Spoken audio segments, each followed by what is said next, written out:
Edmund Husserl is widely regarded as the founder of Phenomenology and one of the most important philosophers of the 20th century.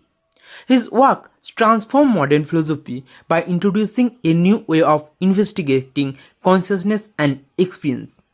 Husserl believed that philosophy needed a fresh beginning, one that would provide certainty and rigor, comparable to that found in mathematics and science. Born in 1859 in what is now the Czech Republic, Husserl initially studied mathematics. This mathematical background had a lasting influence on his philosophical thinking. He admired the precision and clarity of mathematics and wanted philosophy to achieve a similar level of certainty. However, he soon realized that philosophical questions about knowledge, meaning, and consciousness required method different from those used in natural science. Husserl became interested in how we know things and how objects become meaningful to us. He noticed that many philosophical theories focused either on the external world or on psychological process. In his view, both approaches overlook something essential: the way objects appear within conscious experience.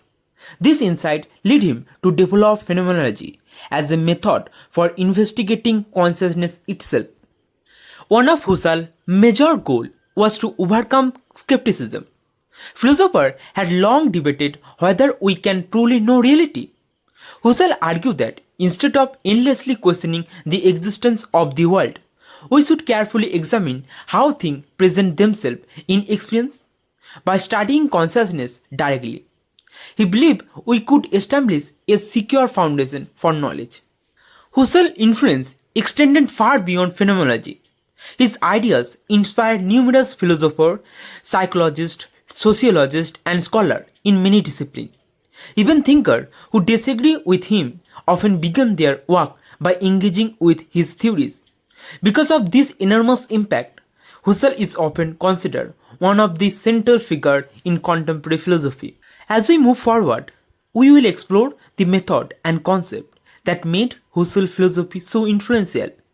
Understanding these ideas will help us see why phenomenology became one of the most important philosophical movements of the modern era.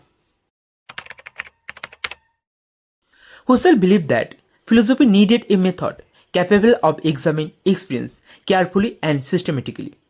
This method became known as the Phenomenological Method. Its purpose is not to explain experiences scientifically or psychologically, but to describe them exactly as they are experienced. Husserl thought that by doing this, philosophy could discover the fundamental structure of consciousness. The first step of the phenomenological method is careful description. Instead of explaining why something happened, phenomenologists focus on how it appears. For example, when listening to music, we do not immediately analyze sound waves or brain activity. Instead, we examine the experience itself, the melody, rhythm, emotional tone, and the way the music unfolds in our awareness over time. This approach requires us to suspend many assumptions that we usually take for granted. In everyday life, we naturally assume that the world exists independently of us. Husserl called this ordinary perspective the natural attitude. While useful in daily life, it can prevent us from examining experience itself. Therefore, phenomenology asks us to temporarily set aside such assumptions and focus on how things appear. By examining experience carefully, Husserl hoped to identify their essential features. Different people may experience things differently, yet certain structures remain constant. For example, every perspective involves a perceiver and something perceived. Every memory refers to something remembered. This recurring structure reveals important truth about consciousness. The phenomenological method is therefore both descriptive and analytical. It begins with concrete experiences and gradually uncover the deeper patterns that make those experiences possible. Through this process, Husserl believed philosophy could achieve genuine insight into nature of consciousness and meaning.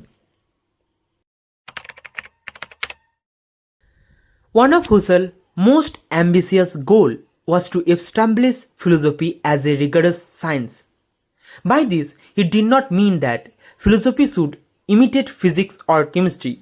Instead, he believed philosophy should possess the same commitment to precision, clarity, and systematic investigation that characterize successful science. Husserl argued that philosophy often rely on vague concepts and unsupported assumptions. Different schools of thought frequently disagree without reaching any firm conclusion. To solve this problem, he argued that philosophy needed a secure foundation. This foundation could only be found through the careful examination of conscious experience. According to Husserl, all forms of knowledge ultimately depend on consciousness. Scientific theories, mathematical principles, and everyday belief are meaningful only because they are understood by conscious subjects. Therefore, before studying any particular field of knowledge, philosophy must investigate the structure of consciousness that make knowledge possible. In this sense, phenomenology becomes a foundational discipline. Rather than competing with other sciences, it investigates the conditions that allow all science to exist. Husserl believed that this role gives philosophy a unique and essential task. By examining the root of knowledge itself, philosophy can provide clarity for every other field of inquiry. The vision of philosophy as a rigorous science reflects Husserl's lifelong commitment to intellectual precision. He wanted philosophy to move beyond speculation and become a disciplined investigation of experience. Through phenomenology, he believed this goal could finally be achieved. One of Husserl's most important concepts is intentionality. Although the term may sound complicated, the basic idea is simple. Intentionality means that consciousness is always directed towards something. Whenever we think, perceive, remember, imagine, or desire, our consciousness is focused on an object, whether real or imagined. For example, if you are looking at a book, your consciousness is directed towards that book. If you remember a childhood event, your memory is directed towards that event. Even when imagine a fictional character, your imagination is directed towards an imagined object. In every case, consciousness is about something. Husserl argued that this directness is a fundamental characteristic of consciousness. Consciousness is never empty or isolated. It is always connected to object, meaning and experience. This insight helps explain how human beings engage with the world and how things become meaningful to us. Intentionality also shows that subject and object are closely related. We cannot fully understand object without considering how they appear in consciousness, and we cannot understand consciousness without examining the object towards which it is directed. This relationship became a central theme in phenomenology and influenced many later philosophers. By studying intentionality, Husserl hoped to reveal the structure that connects consciousness and the world. This concept became one of the cornerstones of phenomenological philosophy and prepared the way for further development in his thought, including the important idea of phenomenological reduction, which we will examine next. To understand Husserl's philosophy more deeply, we must now explore one of his most famous and challenging ideas, phenomenological reduction. This concept lies at the heart of the phenomenological method. Husserl believed that if we want to study consciousness properly, we must learn how to examine experience without being distracted by assumptions about the external world. Phenomenological reduction is the method that allows us to do exactly that. In everyday life, we naturally assume that the world around us exists independently of our experience. We see trees, buildings, people, and objects, and we rarely question their existence. Husserl called this ordinary way of living the natural attitude. It is useful for daily activities, but it can prevent us from examining experience itself. Therefore, phenomenological acts us to adopt a different perspective. Phenomenological reduction begins by temporarily suspending our judgment about the existence of the external world. Husserl refers to this suspension as the epoche, a Greek term meaning holding back or refraining from judgment. Importantly, this does not mean denying that the world exists. Instead, we simply set aside questions about existence and focus entirely on how things appear in consciousness. Imagine looking at a tree. Normally, you might think about its biological structure, its age, or whether it really exists outside your mind. During phenomenological reduction, however, you set those questions aside. Instead, you examine how the tree appeared in your experience, its color, shape, texture, and the meanings associated with it. The focus shifts from the object itself to the experience of the object. This shift is crucial because phenomenology is concerned with appearance as they are given to consciousness. Husserl believed that by examining this appearance carefully, we can uncover the structure that make experience possible. Rather than studying the world as an independent object, we study the relationship between consciousness and what appears within it. Through phenomenological reduction, the philosopher becomes aware of aspects of experience that are usually overlooked. We begin to notice how perception, memory, imagination, expectation, and judgment work together. Experiences that once seemed simple reveal a rich and complex structure. Phenomenology encourages us to investigate those structures with patience and precision. Husserl believed that phenomenological reduction opened the way to a deeper understanding of consciousness. By setting aside assumption and focusing on experience itself, we gain access to what he called pure consciousness. This does not mean a mysterious or supernatural state. Rather, it's referred to consciousness considered in its own right as the field in which all experience appear. Once reduction has been performed, phenomenologists can investigate the essential features of experience. They can ask questions such as what makes perception different from imagination? How does memory relate to the past? How does meaning arise? This investigation reveals patterns that remain constant across different experience and different individuals. Phenomenological reduction therefore serves as a gateway to Husserl's broader philosophical project. It helps us move beyond ordinary assumption and directs our attention towards the structure of consciousness itself.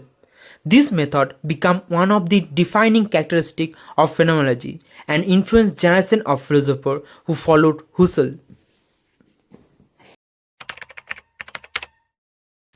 As phenomenology developed, Husserl faced an important question.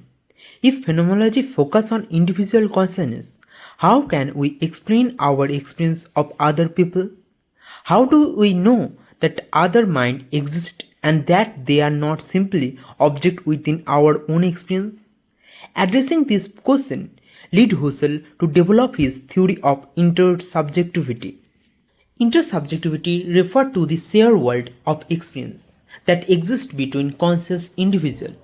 Although each person has their own unique perspective, we do not live in isolated mental worlds. We communicate, cooperate, learn from one another, and participate in common social realities. Husserl wanted to explain how this shared world becomes possible. When we encounter another person, we do not perceive their thought directly. We see their body, hear their words, observe their action, and recognize expression of emotion. Through these experiences, we come to understand that the other person is also a conscious subject, someone who experiences the world from their own perspective. This recognition is not based on logical proof alone. Instead, it emerges naturally through experience. We see another person smile and understand happiness. We observe pain and recognize suffering. Through this encounter, we become aware that others possess consciousness similar to our own. This mutual recognition form the basis of social life. Husserl argued that the objective world itself depends upon intersubjectivity. The world appears objective because it is not experienced by only one individual. Rather, it is a world that can be shared, discussed, and verified by many people. When different individuals perceive the same object from different perspectives, those perspectives contribute to a common understanding of reality. For example, imagine several people standing around a building. Each person sees a different side of it. No single observer perceives the entire building at once. Yet, through communication and shared experience, they understand that they are all observing the same object. The building becomes part of a common world that transcends any single perspective. Intersubjectivity therefore helps overcome the danger of extreme subjectivism. Phenomenology begins with individual experience, but it does not end there. Husserl showed that consciousness is connected to a community of other conscious beings. Human experience is fundamentally social as well as individual. This insight had profound consequences for later philosophy. Thinkers such as Martin Heidegger, Jean-Paul Sartre, and Maurice Merleau-Ponty expanded Husserl's ideas and explored how human beings exist within social, historical, and cultural contexts.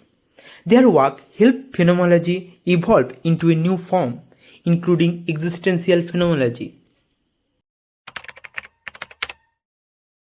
Edmund Husserl transformed modern philosophy by placing conscious experience at the center of philosophical investigation. Through phenomenology, he developed a method for describing experience as it is lived, free from unexamined assumption. His concept of intentionality, phenomenological reduction, and inter-subjectivity reveal the deep structure that connect consciousness, meaning, and the shared world of human life. Husserl's goal of establishing philosophy as a rigorous science inspired generation of thinkers and laid the foundation for major philosophical movements, including existentialism. Even today, phenomenology remains one of the most influential approaches to understand human experience, reminding us that before we explain the world, we must first understand how the world appeared to us. If you are still watching, I hope you are finding this content useful. Please like and share this video, subscribe to the channel and share your thought in the comment. Your support motivates me to create even more content like this.